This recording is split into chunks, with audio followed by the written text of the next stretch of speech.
ये फिस्तायत क्या है? कभी पाकिस्तान में ऐसी हालत नहीं देखी हमने, कभी नहीं।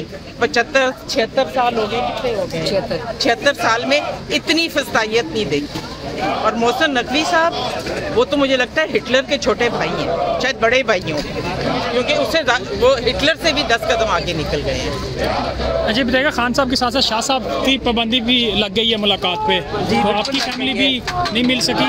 नहीं, हमारी तो मंडे को हो गई थी, उन्होंने कल से पाबंदी लगाई है। अब अगले मंडे पता नहीं हमें मिलने देते हैं कि नहीं मिलने। आज के केस में शाह साहब के वकील आज केस नहीं लगा, जज साहब नहीं आए, तो वकीलों की मुलाकात नहीं हो सकी क्योंकि बैरिस्टर गौर साहब इमरान खान से मिल के दिया। हम तो 1.5-2 घंटे बाहर खड़े रहे, हमें अंदर ही नहीं जाने दिया।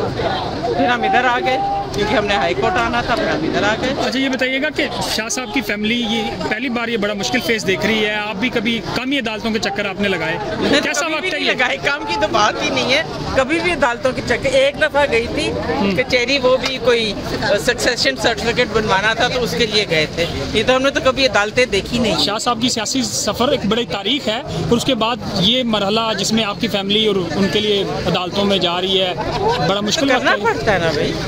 हम नहीं करेंगे तो कौन करेगा? बिल्कुल, हम नहीं करेंगे तो कौन करेगा?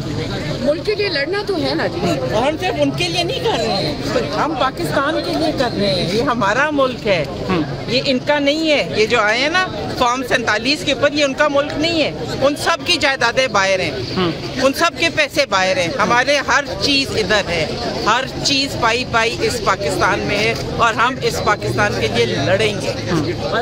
ये इस भूल में ना रहे कि जी ये थक जाएंगे, हम थकने वाले नहीं।